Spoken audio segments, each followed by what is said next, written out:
hope you're having a great day. It's been a while since I've gone live and I've really missed that. I enjoy going live. I love watching all of your comments, answering as many questions as we can. A lot's been happening over the last couple of days. I've been in New York to attend a couple of sessions, see my patients, and we launched our book yesterday, Small Wins Every Day. I know a lot of you from different parts of the world have been asking about the availability of it out of India. We should soon have some news for you on that. It was a very special moment yesterday. We had our book launched by India's top 2 doctors, a Padma Shri doctor and one of our top onco breast cancer surgeons of the country.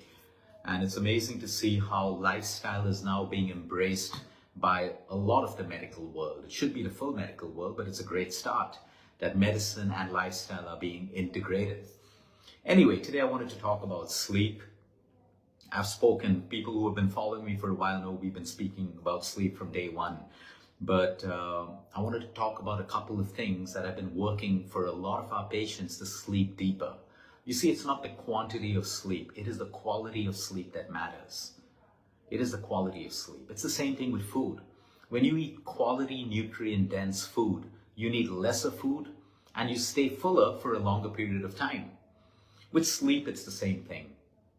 I need to keep reiterating the importance of sleep because we live in a world today where everything is moving us away from sleep.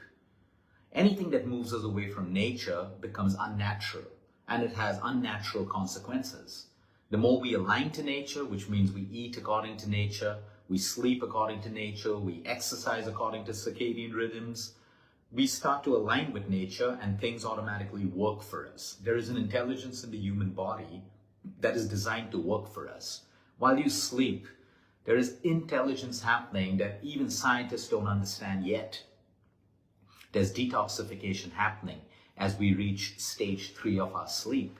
There is hormonal balance happening as we reach stage 3 of our sleep as well. So every stage of sleep, there are various functions that get activated by the intelligence of the body to protect us, to heal us, to grow, to boost the immune system, to make it more stronger, smarter.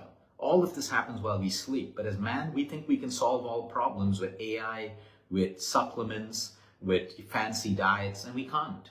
We can't. We think we can. AI is beautiful. It can enhance the way we deliver today at many stages, but it cannot do the work that human beings are meant to do. So if you need to fix your emotional health, you can take all the best advice from everyone in the world, including AI, but you still got to do the work, right? You still got to do the work even when it comes to sleep.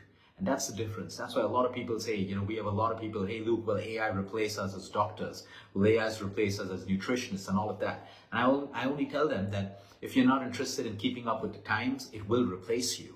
But it can never replace the compassion, the kindness, the experience that you have, that you're able to put together, holding a patient's hand, being by their bedside when they're sick. AI can't do that. Maybe it will in the future, but right now it can't. So don't be afraid of it. Use it to enhance your knowledge and everything else. Coming back to sleep, like I said, it's the quality of sleep. Everyone usually has an excuse when it comes to I can't sleep, I can't sleep. It's because they're not willing to put in effort. A lot of us as human beings today have chosen the wrong attitude. We think we're entitled. We think that things should come easy to us in life. We're not willing to make sacrifices.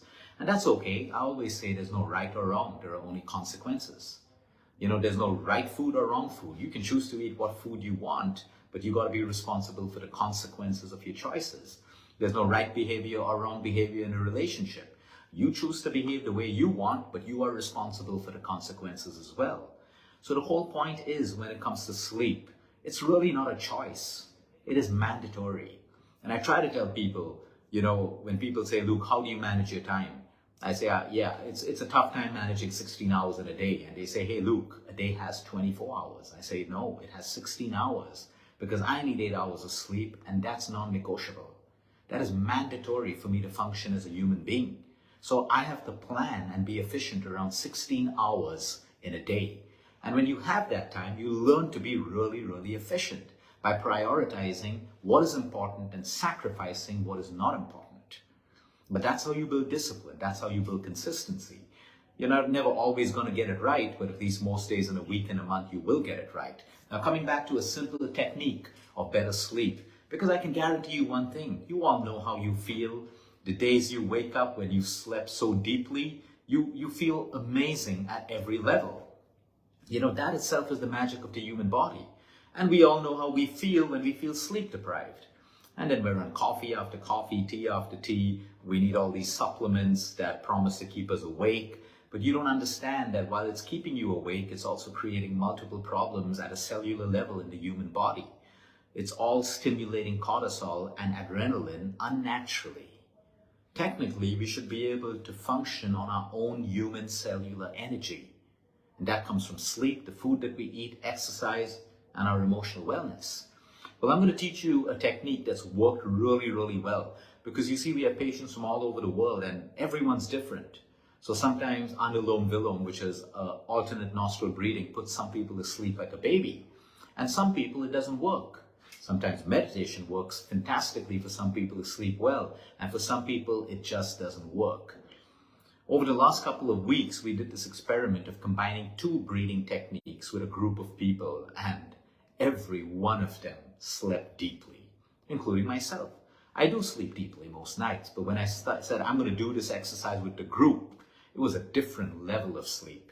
I thought I was sleeping deeply until I did this technique as well, and I realized that, hey, I can sleep deeper. So the technique is very, very simple. All of you know about the box breathing method that we keep talking about. It's not my invention. We've learned it from other people who put it out there. Box breathing and left nostril breathing. This is how we do it. It's a combination.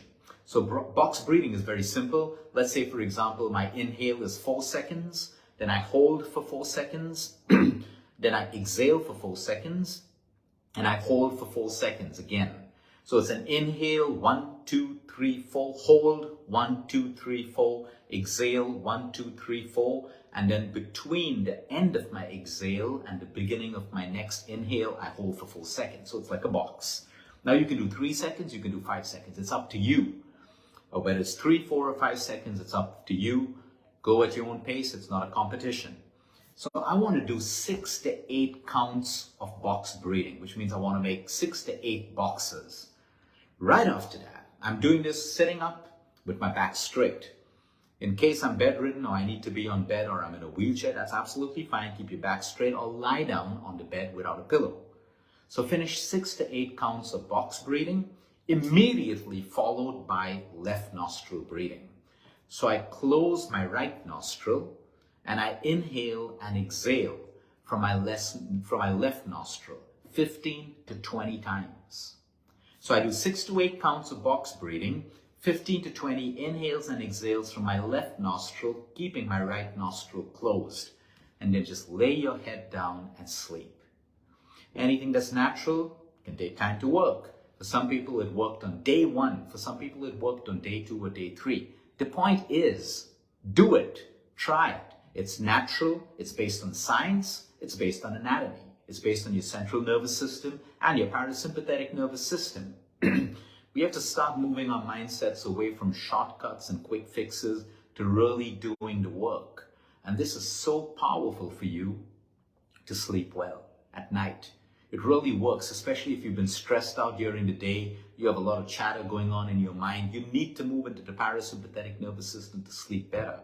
So I want you to try this. Try this out for about a week. We had a group of about 2,500 people who tried it with phenomenal results. If it works for them, it can work for us. And even though you are sleeping well at night, you may still want to try this and see if you sleep deeper. Because remember, it is the depth and quality of your sleep that is more powerful than the quantity of your sleep. I always give this example. You have people who sleep 9 hours and still wake up tired. You see people who sleep 5 hours and wake up absolutely fresh and energetic without the need of caffeine.